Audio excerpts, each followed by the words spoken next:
Hello friends property registry. ठीक है, registration में अगर आप कोई भी प्रॉपर्टी परचेज़ कर रहे हैं, रजिस्ट्री करवाना चाह रहे हैं, तो आपको एक सबसे बड़े नियम के बारे में जान लेना चाहिए कि आप 20,000 से अधिक का लेन देन नहीं कर सकते। अब मैं बताऊंगा कानून क्या है, और अगर आपने 20,000 से अधिक नगद में लेन देन कर रहे हैं तो वहाँ पे क्या क्या मिस्टेक्स आएंगे। आप कहेंगे भाई फालतू में अपना क्यों यूट्यूब चलाने के चक्कर में फालतू की बात कर रहे हो, हमारा वकील खुद बता देगा। नहीं बताएगा आपका वकील, ठीक है, बाद में आपको पछताना पड़ेगा और यहीं आना पड़ेगा। नियम क्या है वो जानिए आप। 20,000 से अधिक की नगद धनराशि देने वाले लेख पत्रों का पंजीकरण किसी भी दशा में स्वीकार नहीं होगा। कोई दिक्कत नहीं। अब आपने पूरा पैसा नगद दे दिया, जैसे मान लीजिए 5 लाख नगद दे दिया, ठीक है, नगद दे दिया।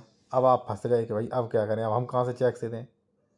तो आपका वकील जो है तुरंत क्या करेगा, ये कहेगा ऐसा कर दिए 5 लाख झूठा दिखा दीजिए कि 5 लाख हमने फलानी चेक संख्या से दिया। अब आपने अगर 5 लाख झूठा दिखा दिया तो करेक्टली आप फंस चुके हैं, करेक्टली रजिस्ट्री कैंसिल हो सकती है। पहला चीज़ तो ये है। दूसरा बात हो सकता है कि भाई आपके वकील जो है उनका दबदबा हो, तो वो एक काम और कर सकते हैं, रजिस्ट्री ऑफिस में 10,000 5,000 रुपये देकर, ठीक है, नगद में ही करवा देंगे। जैसे 10 लाख नगद दिए, करवा देंगे। अब ये बताइए, आप सोचिए ज़रा। एक चीज़ मैं और कहूँगा, अगर आप कोई कानूनी सलाह लेना चाह रहे हैं कि ज़मीन खरीद रहे, डॉक्यूमेंट चेक करवाना चाह रहे हैं, जैसे डबल रजिस्ट्री, अंश से अधिक विक्रय, 143 कोई केस तो नहीं, सार्वजनिक रजिस्ट्री में ज़मीन सरकारी तो नहीं, 41-45, वो भी आप चेक करवा सकते हैं। कॉन्टैक्ट नंबर वीडियो की डिस्क्रिप्शन में मिल जाएगा। मैं आपसे कहूँगा कि आप चाहे भले ही मुझसे न करवाएं, लेकिन ये चीज़ें ज़रूर चेक करवा लेना साथियों। बेहद ज़्यादा धोखाधड़ी हो रही है, ठीक है ना। तो देखिए साथियों, नगद लेन देन का यहाँ पे कारण ये है कि आपने नगद लेन देन कर दिया।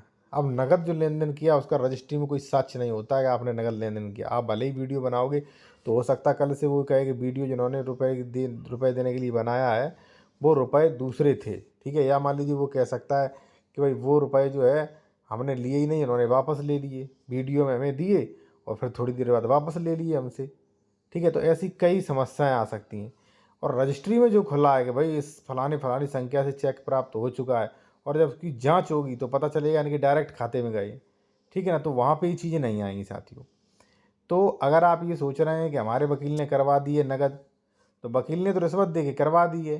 किसी दिन अगर मान लीजिए जिसने बेची है उसने सेक्शन 34 में अगर ऑब्जेक्शन लगा दिया तो आपका दाखिल रुक जाएगा, दाखिल खारिज रुक जाएगा साथियों। और हो सकता है वो उसी बेस को रजिस्ट्री कैंसिलेशन का भी विषय बना ले। कहने का मतलब ये है कि पैसा भाई नगद मत दीजिए।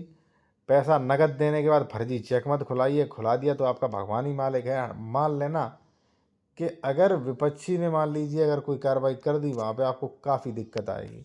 अब हो सकता है आपके वकील कहें कुछ नहीं होगा, कुछ नहीं होगा, लेकिन अगर कुछ नहीं होगा तो न्यायालय में इसी प्रकार से जो भी मान लीजिए रजिस्ट्री कैंसिल के मामले हैं सबसे ज़्यादा हैं, ठीक है ना। तो ये चीज़ें सावधान रहें आप साथियों, ठीक है। और अगर लीगल कंसल्टेशन कानूनी सलाह लेना है तो कॉन्टैक्ट नंबर वीडियो के डिस्क्रिप्शन में मिल जाएगा। धन्यवाद।